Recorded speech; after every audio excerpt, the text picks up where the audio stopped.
here on stage. We're really eager to hear him as he is Infobip's youngest developer advocate. Not just did he do advocacy work in enhancing the developer experience, but he is also the pioneer of Infobip's tech blogging initiative. Well done.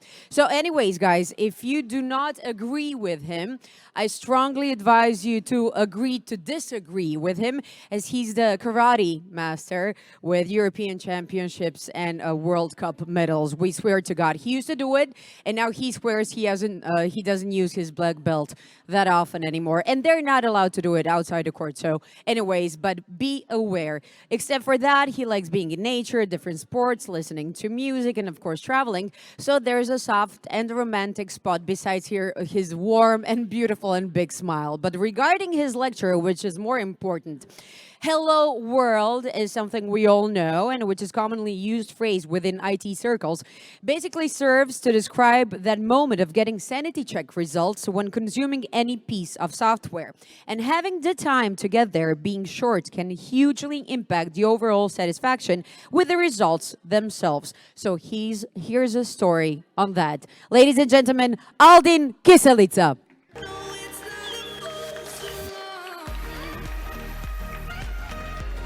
Thank you very much. So, hello everyone, do you hear me? Yeah, so we're back on those Zoom calls kind of things. Okay, so, I'm waiting for my slides.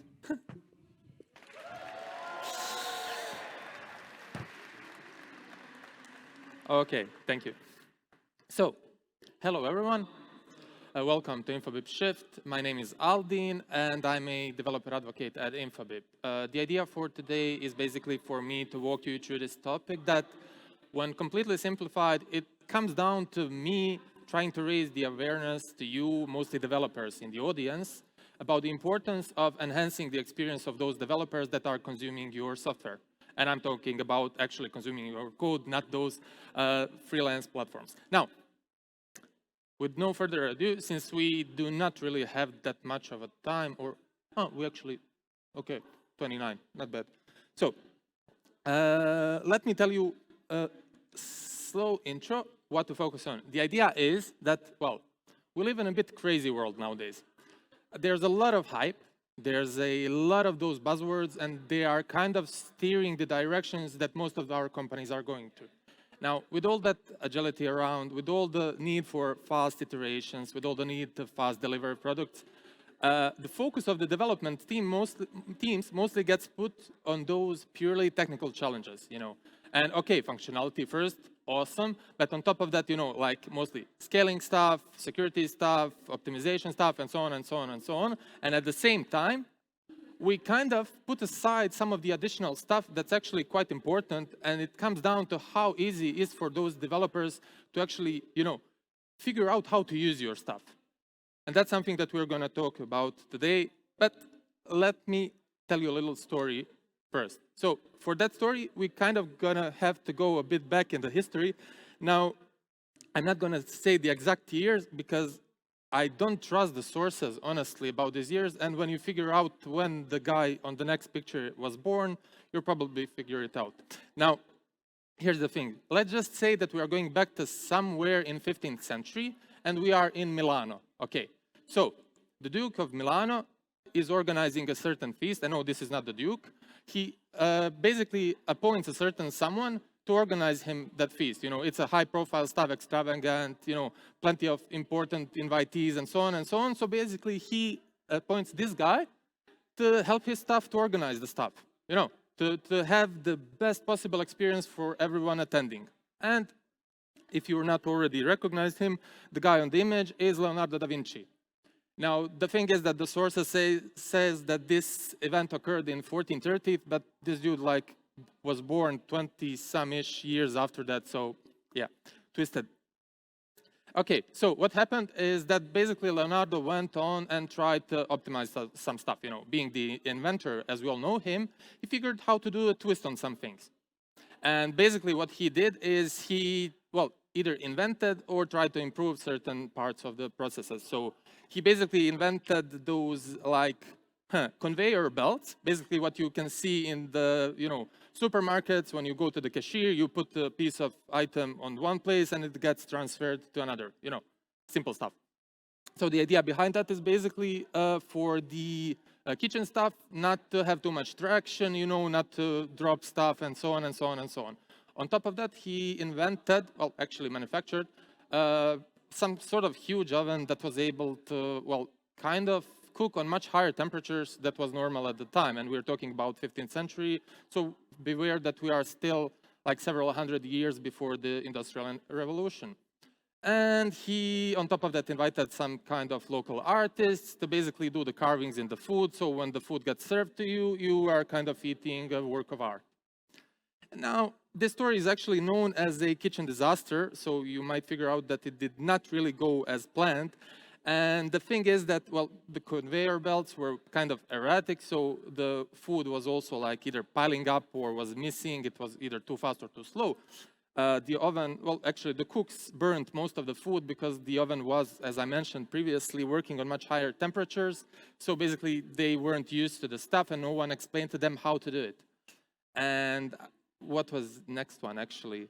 Yeah, the security measures. That was the interesting part. So the security measures I actually didn't mention before. He invented what was believed to be the first sprinkler system in the world. And it was, of course, in the case the fire broke out, you know, the water would shut it down quite instantly. That's the idea. Now, what happened is that this small fire actually did, well, fire up, and the sprinkling system was working perfectly, which was good for one part, because it killed the fire instantly, but it also ruined most of the food that was being in the kitchen at the moment. So, you know, long story short, Duke was kind of ashamed with all of his friends and possibly some of the enemies, because it was kind of a turbulent time here with the Duchess and all the stuff. And Leonardo da Vinci got publicly humiliated. Now, the moral of the story is obviously not for you guys to go and simply do the test production and, you know, to drop the features out to do some improvements without writing the docs in our world or educating the cooks how much time do you need to actually prepare a certain meal. But simply to think about always how can you improve certain processes, not simply to, you know, you deliver a feature and that's it. We move on to the next one, you know. We are the developers, and having the opportunity as a developer to develop for developers to integrate on, we kind of have that position of power to being able to actually put ourselves in those shoes. Oh, yes, we are biased. Yes, we are on the inside. Yes, we understand some stuff, how are they being done in our companies. But at the end of the day, we are still being able to put ourselves in those shoes and figure out what are the major pain points. How can we integrate that more easily? How can we do it faster? How can it be done in much less steps than it maybe is at the point? And I will get better. No, I won't get better. I will just get worse.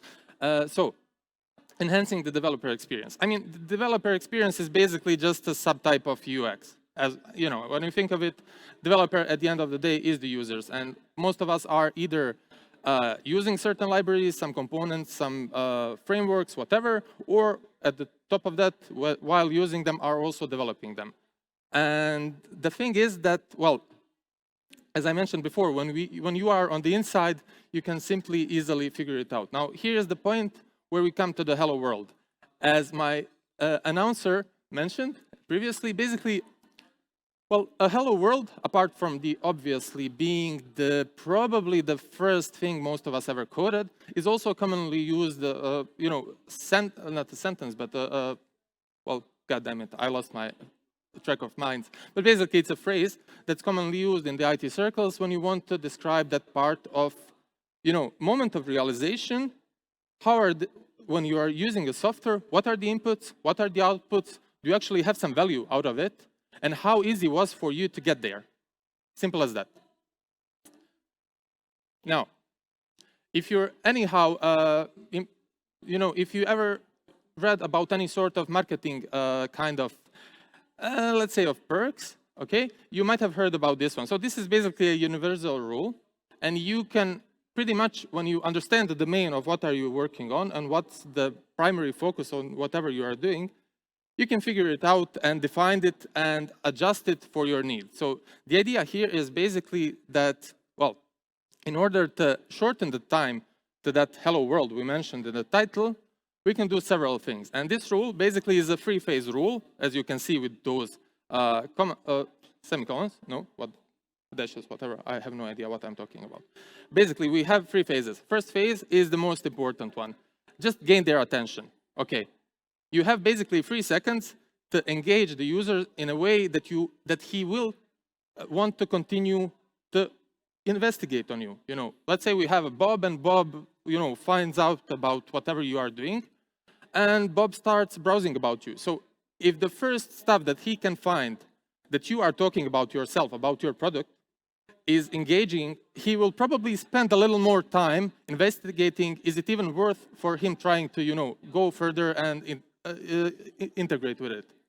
Now, there comes the second part. So you gained his attention. Those first 3 seconds were okay. He was there. Okay, it's not bullshit. I might need this, actually. Pardon my language. You basically have another 30 seconds to actually hook him.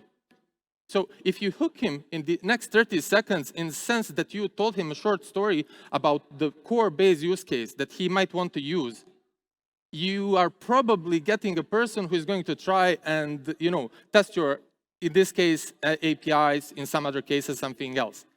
Now, the point is that at that point, you actually have, I actually had these, okay. So at that point, you're coming to the phase 3, and you actually have another 3 minutes to help him to fully engage in the sense that we mentioned before, for him to be able to understand what are the inputs, how are the outputs, looking like, how is it easy for him to get there, how much value does he get from whatever you are offering in your in the smallest core, most core of your business kind of situation, use case, whatever.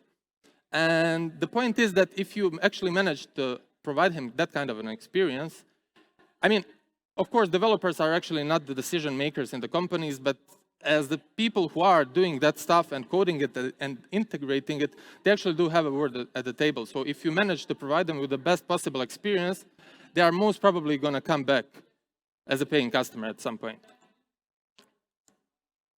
So this is kind of an overview, and the technical stuff is coming next. Not that technical, but basically this is what my team, I wrote here, have we done, because it kind of should have been done by now, but we are kind of just like this little bit late. So we're actually still working on this. Now, the thing is, the Bob from before, he's, looking for some sort of communication as a platform kind of services. And he found out about Infobip. Okay, he's coming there.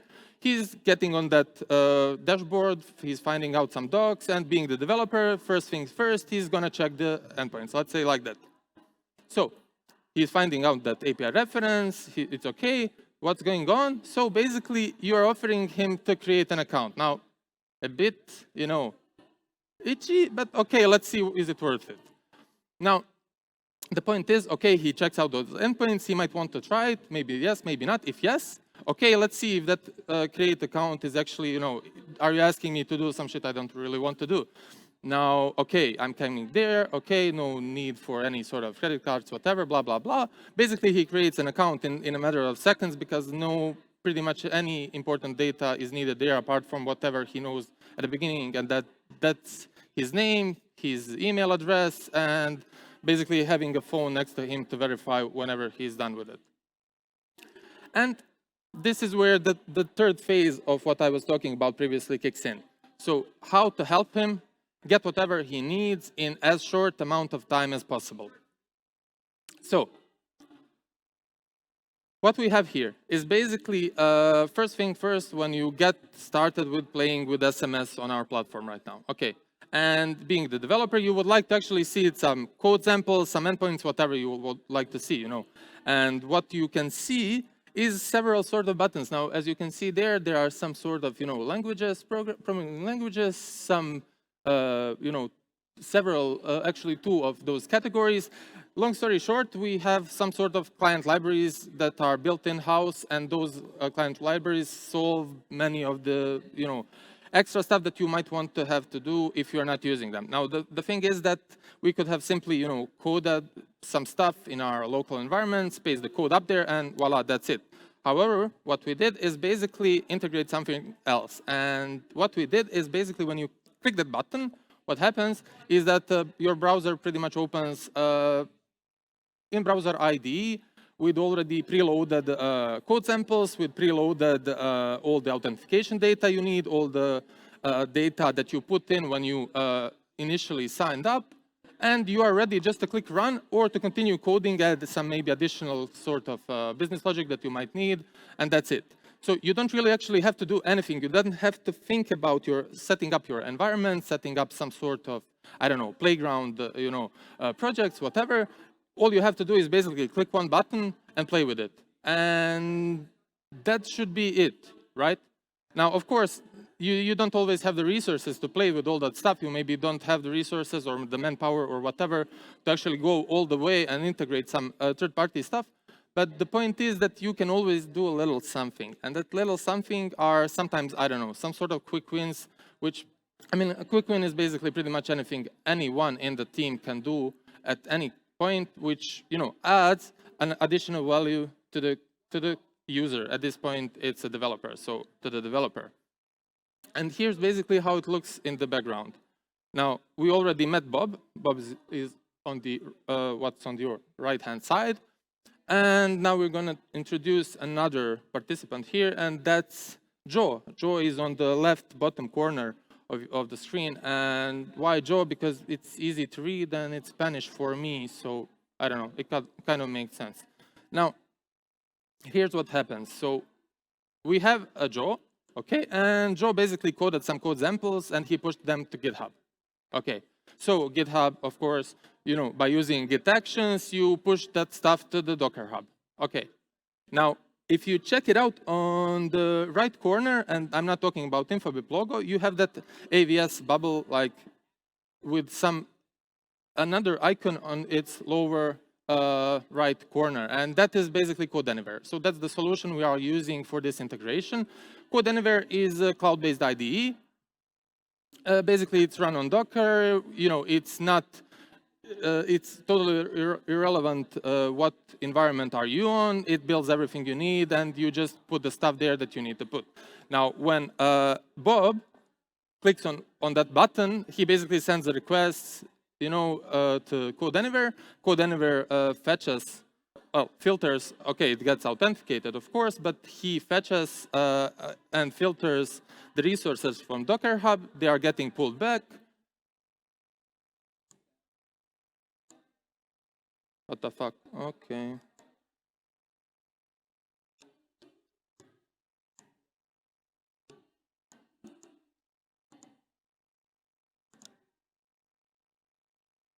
I'm not seeing this part of the animation, but okay, basically it shows out on your screen, and that's the most important part.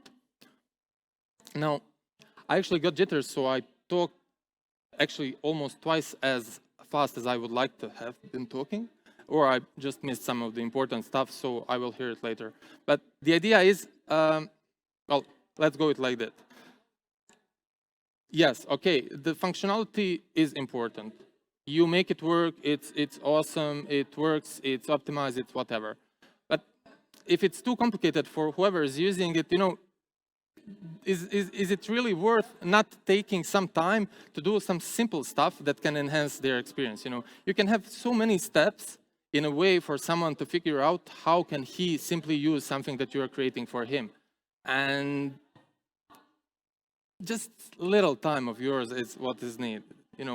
All the quick wins can be solved. I mean, quick wins are not there, but always as a permanent solutions. Basically, you can have some, I don't know, you can expose a Postman, API and just have people using it if you don't have resources or time or manpower or money, whatever, to do it properly in the best possible manner. But you can still always think about what's the easiest stuff that anyone on the inside can do in the shortest amount of time to simply improve their experience, and that's it. And constantly think in that way.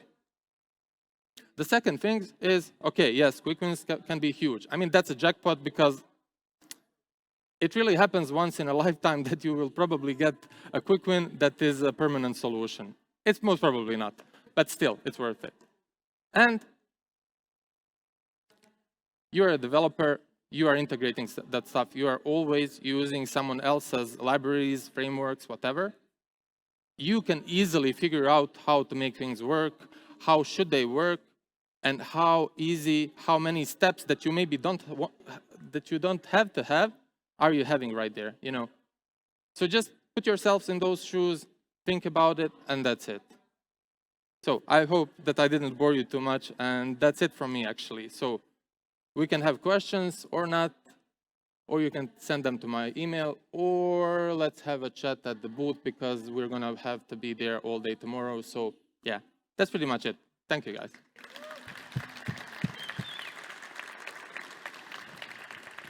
You were great. Thank you very much. Are there any questions, as we do have some time left? But yeah, you mentioned all the area outside of this hall, so I guess everybody who wants to actually ask you a question will do it one-on-one. Thank you very much. Aldin Kiselica, ladies and gentlemen. Yeah. Do you have a talk already?